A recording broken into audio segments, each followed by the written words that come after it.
Thank you for checking out the channel, Manny. Be investing. And look at that Paribus deflationary cycle.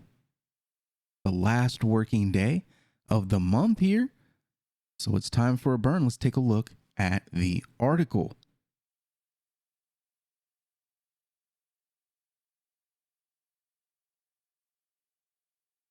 As Paribus enters new territories and delivers on new incentives, such as the recently released staking program, we also continue to hold true our previous claims.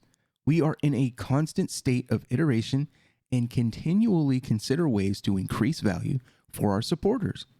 In doing so, we have made thoughtful decisions to utilize PBX in ways that reward our holders.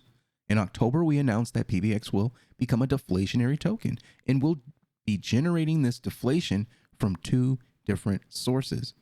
One avenue of deflation referred to in the announcement above is the change to the fee model. The Paribus model delivers benefits by breaking the protocol fees revenue up into three separate subsections. One portion being allocated to a continual removal of PBX from circulation, thus causing deflation. So that's an advantage over our USD. This added benefit for PBX will be bolstered and initiated by an algorithmic deflationary volume incentive. Paribus's trading volume will be measured used to calculate the PBX percentage that will be reserved and permanently removed from circulation. As volume increases, so will the deflationary incentive. When the MVP, the permanent removal of PBX, will be generated from protocol fees versus taking these tokens from the ecosystem or any allocation where it may not benefit the community. The amount that has been calculated for this cycle is an astonishing 41 million, over 41 million, 41.8 million. And that equates to about $800,000. You see the exact amounts right there on the screen. But this is epic. We got the Etherscan link right there. This quantity of PBX will fluctuate as trading volumes and the algorithm adapt to protect the value of the ecosystem.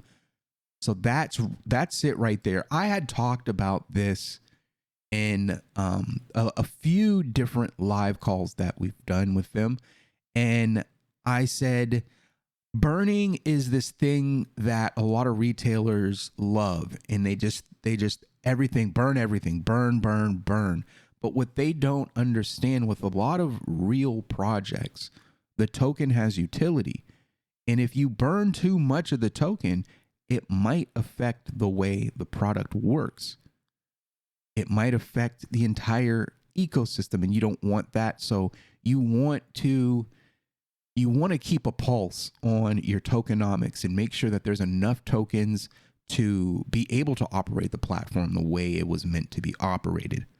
So you don't want to burn too much because then there's not enough tokens for, let's say, if a institution wants to try out using these borrowing and lending platforms, and they were always skeptical of using them with Ethereum due to the high fees.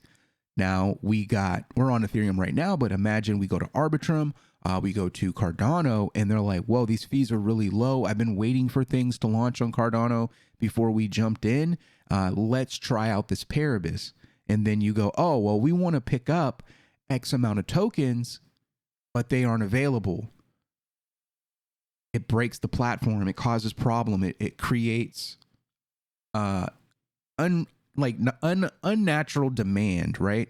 So you don't want that. You want everything to be organic. You want organic demand. You want organic everything. You don't want to just burn to pump someone's bags. You want the product to work.